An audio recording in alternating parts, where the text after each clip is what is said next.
ያው ጉንፋን በትንፋሽና በእጅ ንክኪ ሊተላለፍ የሚችል በሽታ ነው። ብናኝ ሆኖም እንደገና ይመጣሉ። አዳዲስ የዝናቡን ተከትሎ ደግሞ አትክልቶች በደንብ የሚያድጉበት ነው። ስለዚህ የስኳር መጠንን ከፍ ሊያደርግ ይችላል። የደም ብዛት ልኬቱን የሲስቶሊክና ዲያስቶሊክ ከላይና ከታች ያሉት ቁጥሮች ሊጨምሩ ይችላሉ። ይህም በሽታ ካለብን ሌላው እንዳይተላለፍ ማስክ ማድረጉ መልካም ነው። በእጅ እንደዚህ ነካክቶ ሰው አለመጨበጥ፣ የደረቱ ጋት፣ እነዚህ የመሳሰሉ ነገሮች ከመጡ በፍጥነት ወደ አቅራቢያ ወደሚገኘው የጤና ተቋም ሄዶ ምርመራ አድርጎ ሕክምናው መጀመር መልካም ነው።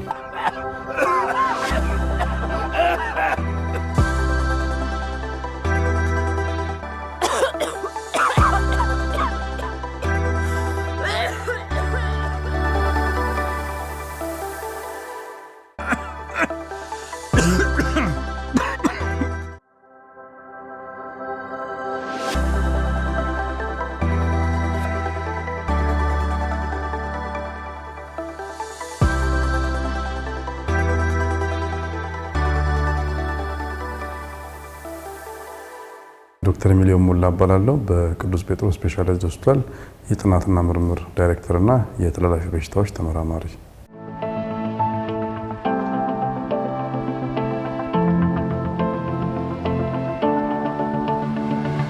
ያው ጉንፋን በተለምዶ እኛ ስም የሰጠው ነው የላይኛው የመተንፈሻ አካላትን የሚያጠቃ በዋነኝነት በቫይረስ የሚመጣ በትንፋሽና በእጅ ንክኪ ሊተላለፍ የሚችል በሽታ ነው ማለት ነው። የላይኛው የመተንፈሻ አካል ስንል እንግዲህ አየር የምናስገባው በአፍንጫዎቻችን ቀዳዳ ነው።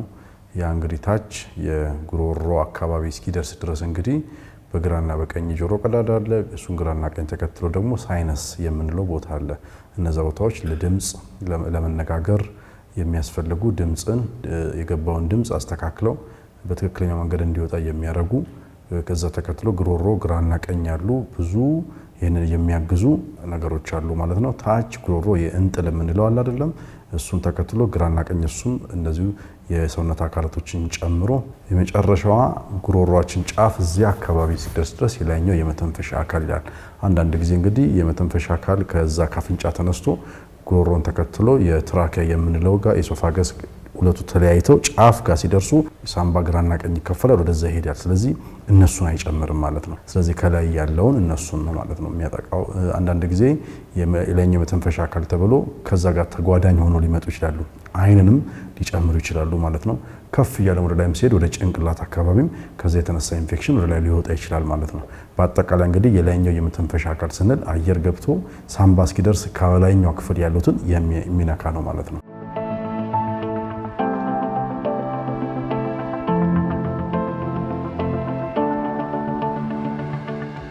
እዚህ ጊዜ ሶስት ነገሮችን ማሰብ መቻል አለብን ማለት ነው። እንግዲህ አሁን ጊዜው ክረምት ጊዜ አልፎ ወደ በጋ እየመጣ ነው።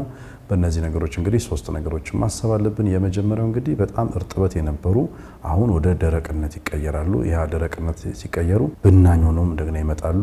አዳዲስ የዝናቡን ተከትሎ ደግሞ አትክልቶች በደንብ የሚያድጉበት ነው። ስለዚህ እነዚህ ለውጦችን ተከትሎ ሰውነታችን ለዛ ምላሽ የሚሰጥበት ሁኔታ ይፈጠራል ማለት ነው። ሁለተኛው ነገር ደግሞ በዚህ ጊዜ እንግዲህ ሲዘናል ፍሉ የምንለው አለ። ሲዘናል ፍሉ ማለት እንግዲህ ጉንፋኑ ወቅቱን ጠብቆ የሚመጣ ማለት ነው። በዚህ ጊዜው ይጠበቃል ማለት ነው።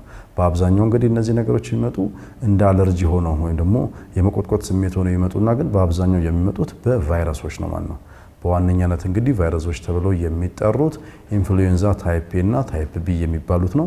እንግዲህ ብዙ አይነት ቫይረሶች አሉ ኮቪድን ጨምሮ ማለት ነው። ስለዚህ አብዛኛው የመተንፈሻ አካላትን የላይኛው የመተንፈሻ አካላትን የሚያጠቁ እንደዚህ ጉንፋን ብለን እንደ ወረርሽኝ የሚነሱ በቫይረስ የሚነሱ ናቸው ማለት ነው።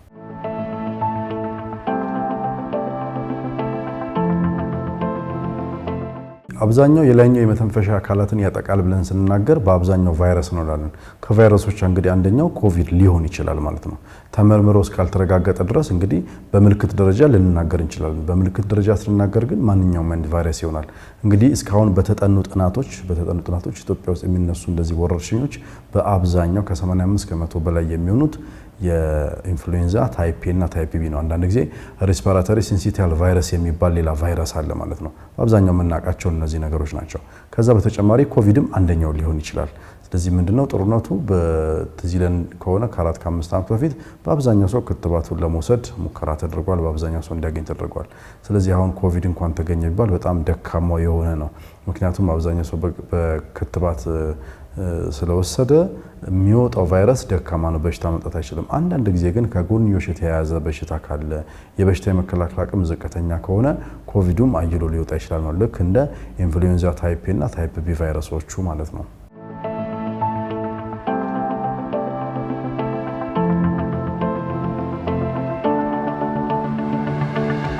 ለእያንዳንዱ ቫይረስ ይሄ ነው ምልክቱ ተብሎ ለመናገር ትንሽ ያስቸግራል አንዳንድ ጊዜ ጉንፋን ሲይዘን ባክቴሪያ መታሰብ መቻል አለበት ከዛ ጋር ተያይዘው የሚመጡ ነገሮች አሉ እንደ ትኩሳት ደረቅ ሳል መድከም ሰውነት መቆረጣጠም ትንፋሽ ማጠር ከፍ ያለም ሲመጣ ራስ እስከ መሳት ድረስ ሊመጣ ይችላል ማለት ነው ያውኑ ትንሽ ለየት የሚያደርገው ጉሮሮን በጣም ይከረክርና ራስ ምታት ይመጣል ቶሎ ማለት ነው ከዛ ጋር ተያይዘው የሚመጡ ነገሮች አሉና ከበፊቱ ሌላ ቀን ጉንፋን ሲይዘን ባልተለመደ መልኩ ከፍተኛ ድካም ሊመጣብን ይችላል እነዚህ ሶስቶቹ በዋነኛነት በዚህ ጉንፋን የተያዙ ሰዎች የሚያሳዩት ምልክት ነው ማለት ነው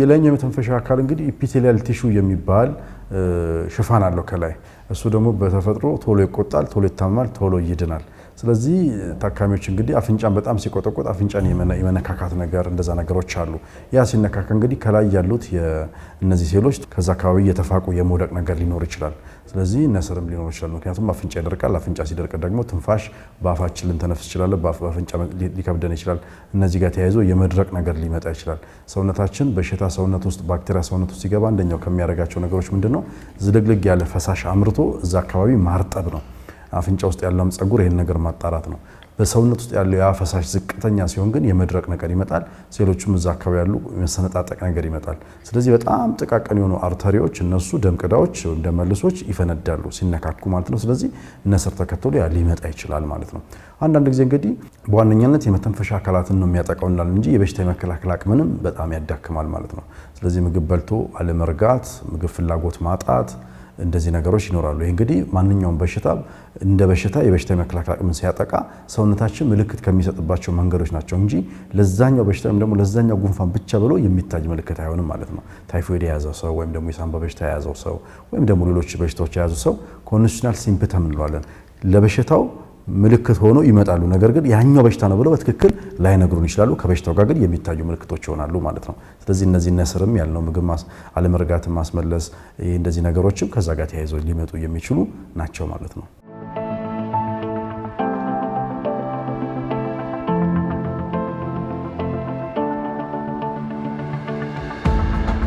የመተላለፊያ ምልክቶቹ መንገዶቹ ብለን ስናወራ እንግዲህ የላይኛው የመተንፈሻ አካል ነው እንግዲህ የላይኛው ስንል ያው የመተንፈሻ አካልን እየጠቀስን ነው የመተንፈሻ አካል ደግሞ ሲሆን በትንፋሽ የሚተላለፍ ነው በአየር ነው አንድ ሰው ሲያስል ወይም ሲያስነጥስ አየር ላይ ባክቴሪያ ወይም ቫይረሱ እዛ ላይ ይሰራጫል ባክቴሪያ ከሆነ ብዙ ጊዜ በትንፋሽ ሊሆን ይችላል ቫይረስ ሲሆን ግን ምንድነው ምን እንጨምርበታለን ንክክ ይኖራል ለምሳሌ አንድ ሰው አፍንጫውን ነካክቶ ሰው ሲጨብጥ ወይም ደግሞ ከሌላ ሰው ጋር ሲጨባበጥ ጉንፋን ወይም ደግሞ በሽታው ካለበት ሰው ጋር ሲሆን ያም ደግሞ መልሶ አፍንጫውን አይኑን ሲነካ ለማስተላለፍ ምቹ ሁኔታ ይፈጠርለታል ማለት ነው እንደዛ ነው እንግዲህ በሁለቱ መልኩ ሊተላለፍ ይችላል ማለት ነው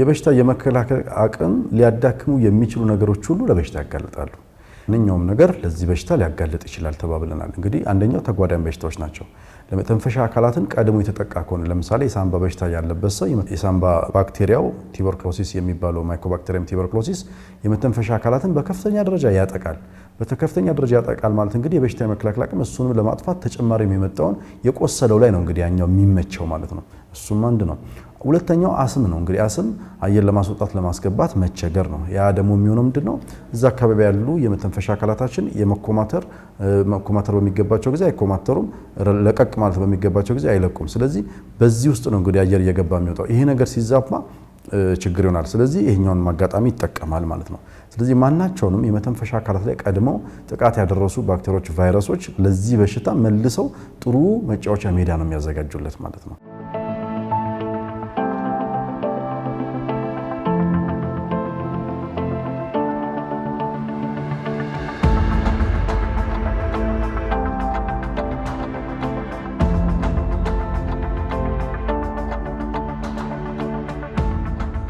በሽታ የመያዝ እድላችን ባለን የበሽታ የመከላከል አቅም ይወሰናል። ለምሳሌ በቀላሉ ማወዳደር እንችል በጣም ስፖርት የሚሰራ የተመጣጠነ ምግብ የሚበላ ውሃ በደንብ የሚጠጣ ምን ማለት ነው? የበሽታ የመከላከል አቅሙ በጣም ጠንካራ ነው። ስለዚህ ማናቸው የሚመጡ ነገሮችን ይፋለማል በስነ ስርዓቱ ማለት ነው። ይሄ የጎደለበት ግን በትክክለኛው ሊቋቋሙ አይችልም ማለት ነው። ተመሳሳይም በእድሜም የለየ ነው ለዛ ነው። በምግብ አለመጣጣንም የለየው ለዛ ነው። በተጓዳኝ በሽታዎችም የለየ ነው ለዛ ነው ማለት ነው። ስለዚህ አሁን አንድ ሰው የቲቢ ሕክምና እየወሰደ መሀል ላይ ጉንፋን ቢይዘው የበለጠ ትንሽ የተጋነነ ምልክት ሊያሳየን ይችላል ማለት ነው። ስለዚህ በእያንዳንዱ ሰው ይለያያል። ለምሳሌ የኩላሊት ውድቀት ወይም ደግሞ ሬናል ፌለር ያለባቸው ታካሚዎቻችን 30 እጥፍ በላይ የመያዝ እድል አላቸው በሳንባ በሽታ ማለት ነው። ኤችአይቪ ኤድስ ጋር ደግሞ ስንመጣ ወደ 40% ከዛ በላይ የመያዝ እድል አላቸው ማለት ነው። ይሄ እንግዲህ የሚያሳይ ምንድነው? ዞረን የበሽታ የመከላከል አቅማችን ጋር ነው የምንመጣው ማለት ነው። ለምሳሌ የስኳር ታማሚ ጉንፋን ሲይዝ የስኳር መጠንን ከፍ ሊያደርግ ይችላል። ደም ግፊት ያለበት ጉንፋን ሲይዘው የደም ግፊቱ ትንሽ ከፍ ይችላል። ምክንያቱም ሰውነት ላይ ጫና ነው የሚያደርሰው። ያ ጫና ደግሞ በመጀመሪያ ደረጃ የሚያጠቃው ምንድነው? የበሽታ የመከላከል አቅምን ነው። የበሽታ የመከላከል አቅም ስንል እንግዲህ ስለተያዝም ብቻ አይደለም፣ ሳንያዝም ራሱ ለማድረግ ጥረት ያደርጋል። በሽታው ሰውነታችን ውስጥ እንዳይገባ ያደርጋል። ከገንባም በኋላም ደግሞ የሚችለውን ሁሉ አድርጎ ለመያዝ በቁጥጥር ስር ለማዋል ጥረት ያደርጋል ማለት ነው። ስለዚህ የስኳር መጠንን ከፍ ሊያደርግ ይችላል። የደም ብዛት ልኬቱን የሲስቶሊክና ዲያስቶሊክ ከላይና ከታች ያሉት ቁጥሮች ሊጨምሩ ይችላሉ። ቶሎ ታክሞ የመዳን ነገር ትንሽ ሊያዘገይ ይችላል። አንዳንድ ጊዜ ደግሞ ታካሚዎች ጉንፋን ይዟቸው ከፍተኛ ራስ ምታት ሆነው ኮንፊውዥን ወይም ደግሞ ግራ መጋባት ስሜት ውስጥ ሊገቡ ይችላሉ። አንዳንድ ጊዜ እስከ ራስ እስከ መሳትም ሊሄድ ይችላል ማለት ነው። ወደ ጭንቅላትም ሊሄድ ይችላል ማለት ነው። ስለዚህ በተለይ የመጀመሪያው 48 ሰዓት በጣም አስፈላጊ ነው። ምንድነው ያዘኝ ብሎ ትኩረት ማድረግ ማለት ነው።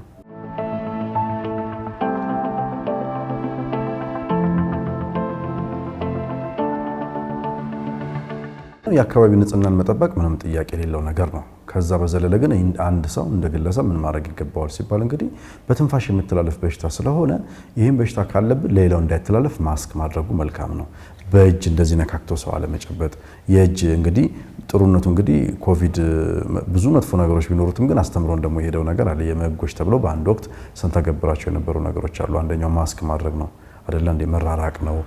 ይሄ አስተምሮን የሄደው ነገር ነው። ስለዚህ በትንፋሽ የሚተላለፍ ከሆነ ሲያስለን ሲያስነጥሰን በክርናችን ይዘን ዞር ብለን ወይም ደግሞ ማስክ ማድረግ፣ ሰው በጣም የበዛበት ቦታ ብዙ አለመገኘት ነው። እረፍት ማድረግ ነው እና ብዛት ያለው ፈሳሽ ውሃ ወይም ደግሞ በቫይታሚን የበለጸጉ ፈሳሾችን በደንብ መውሰድ ያስፈልጋል ማለት ነው። እንግዲህ እንደ ሕክምና ብዙ አይነት ሕክምና ነው ያለው። እንግዲህ በሁለት አድርገን እንኳን ብናይ ያንን በሽታ ያመጣው መለየት መቻል አለበት። እንግዲህ ብዙ ጊዜ እንዳልኩሽ ለኛው የመተንፈሻ አካል በቫይረሶች ነው የሚመጣው። ለቫይረሶች ደግሞ የተወሰኑ መድኃኒቶች አሉ። እነዛ መድኃኒቶች እንግዲህ በጣም ስኬታማ የሚሆኑት በመጀመሪያ 48 ሰዓት ውስጥ ከተወሰዱ ነው። ከዛ በኋላ ከተወሰደ ግን እንደ መከላከያ ነው እንጂ እንደ ሕክምና አያገለግሉንም ማለት ነው። በዋነኛነት ግን ለጉንፋን እንድናደርገው የሚመከረው እንግዲህ የሄርባል ሜዲኬሽን ወይም ደግሞ ሆም ሬሜዲ የሚባላል። ምንድነው? በቤት ውስጥ የሚዘጋጅ በተለምዶ የምናረጋቸው ነገሮች አሉ። ስለዚህ ምንድነው? ቤቱን ውሃ በደንብ ማጠን በውሃ ማለት ነው። ቤቱ እንግዲህ ጉሮሯችን አካባቢ የመድረቅ የመከርከር ስሜት ስላለ የምናስገባው አየር ደረቅ ሆኖ የበለጠ ነው የሚያባብሰው። ያ እንግዲህ ምንድነው? ቤቱን እስቲም ማድረግ ወይም ደግሞ በእንፋሎት ማጠን ያስፈልጋል ማለት ነው።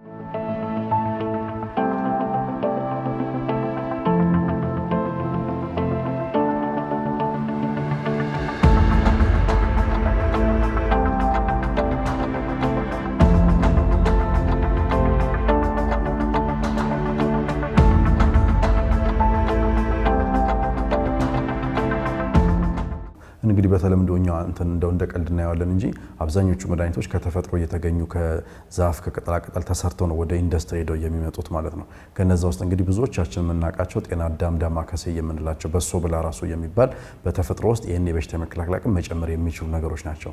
እነሱን መጠቀም እጅግ አስፈላጊ ነው ማለት ነው።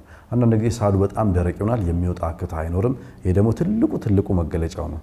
ስለዚህ እንደዚህ ሳልና እንደዚህ ነገሮች ሲመጣ ብዙ ሳይንሳዊ ጥናትና ምርምሮች የሚወጡ ወደ ኤዥያ አካባቢ እንኳን ብንሄድ ማር በነጭ ሽንኩርት የመጠቀም ነገር አለ። ኢትዮጵያ ውስጥም እንደዛ የሚባል ነገር አለ። እንግዲህ ሳል እንዲጠፋ ከሚያደርጉ ነገሮች እንግዲህ ሁለት አይነት መንገዶች ነው ሳይንሱ የሚጠቀመው፣ ፐሪፈራልና ሴንትራል በመካከል ላይና ከጫፍ ደግሞ ይህንን ሳል ለማስቆም የምንጠቀመው እንግዲህ ማር እንግዲህ አንደኛው ነው ማለት ነው። ስለዚህ ማርን እንደዛ መጠቀም ከነጭ ሽንኩርት ጋር በትንሽ በማንኪያ ጫፍ መጠቀም እነዚህ ነገሮች ሊቀንስልን ይችላል ማለት ነው። በዋነኛነት እነዚህ ነገሮች ካደረግን በኋላ በሽታው የመዛመት እድሉ ከፍተኛ ስለሆነ የተወሰነ እረፍት ማድረግ ያስፈልጋል። አንዳንድ ጊዜ አስቸጋሪ ሁኔታዎች ሲሆኑ እየሰራን በሽታውን የምናስታምበት ነገር አለ። ነገር ግን ለሰውነታችን ጊዜ መስጠት መቻል አለብን። ሰውነታችን ራሱን እንዲያክም ትንሽ አረፍ ብሎ ፈሳሽ በብዛት ወስዶ እነዚህ ከላይ የተጠቀሱ ነገሮችን ማድረጉ ቶሎ ለመዳን ያግዛል ማለት ነው።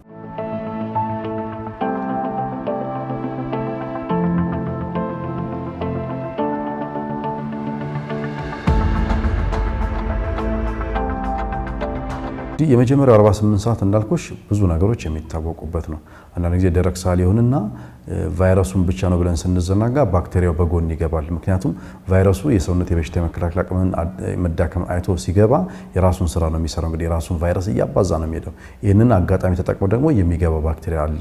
ያ ባክቴሪያ እንግዲህ በምን ይገለጻል ሲባል እንግዲህ ታካሚው ከ48 ሰዓት በኋላ ከፍተኛ የሆነ ትኩሳት ካለው፣ ራስ ምታት ካለው፣ መድከም ካለው፣ ትንፋሽ ማጠር ካለው በፍጥነት ወደ ሕክምና ተቋም ሄዶ ምርመራ አድርጎ ተገቢውን ሕክምና መውሰድ አለበት ብለን እናስባለን። እንዳልኩሽ እንግዲህ ቤት ውስጥ የሚደረጉ ነገሮች አሉ። እነዛ ነገሮች ዴፊኒቲቭ ትሪትመንት እና ሳፖርቲቭ ትሪትመንት ወይም ደግሞ ለምሳሌ ባክቴሪያ ካመጣ ዴፊኒቲቭ ትሪትመንት ባክቴሪያውን ለመግደልና ከሰውነት ለማስወጣት የሚሰጥ መድኃኒት አለ። ባክቴሪያው ግን ካሌልና ቫይረስ ብቻ ከሆነ ግን ሳፖርቲቭ ትሪትመንት ነው የምንለው። ወይም ደግሞ የድጋፍ ለምሳሌ ትኩሳት ከሆነ ፓራስታሞል መውሰድ፣ መድከም ከሆነ ረፍት ማድረግ፣ መጥማት ከሆነ ውሃ በደንብ በብዛት መጠጣት፣ እንደዛ ነገሮች ነው የምናደርገው።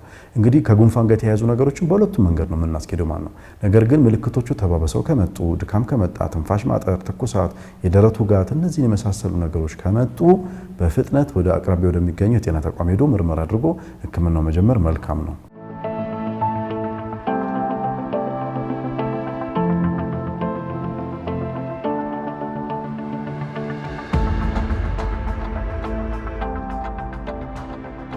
ዲያውን ጊዜው የጉንፋን ነው። ስለዚህ ራሳችንን ዝግጁ ማድረግ መቻል አለብን ማለት ነው። ስለዚህ እንደ አንድ የምናደርገው ነገር ምንድነው? ልጆች ትምህርት ቤት የሚሄዳሉ፣ ከልጆችም ይዘው ይመጣሉ። ቤተሰቡ ደግሞ እድሜያቸው ከፍ ያሉ የታመሙ ሰዎች ካሉ ከነሱ የተወሰነ ማራቅ አስፈላጊ ነው። ሁለተኛ የአካባቢና የግል ንጽህናን መጠበቅ። ልጆች ከትምህርት ቤት ሲመጡ ብዙ ነቅተው ስለሚመጡ ልብሳቸውን ማጠብ፣ እጃቸውን ማጠብ፣ የተመጣጠነ ምግብ መስጠት፣ አትክልትና ፍራፍሬ በብዛት መመገብ፣ ውሃ በብዛት መጠጣት፣ እንደዚህ የምልክቶች ካሉ ቅድም እንደተነጋገርነው ወደ ሕክምና ተቋም ሄዱን መታየቱ መልካም ነው። ከሁሉ ነገር ግን ምንድነው ጉንፋን መተላለፍ የሚችል መዳን የሚችል ነገር ነው። ነገር ግን ይድናል ብለን የምንተው ደግሞ ከሆነ እስከ ጭንቅላት ድረስ ሊሄድ ስለሚችል እነዚህ ምልክቶች ያሉባቸውን ሰዎች ወደ አቅራቢያው ሕክምና ተቋም መውሰድ አስፈላጊ ነው ማለት ነው።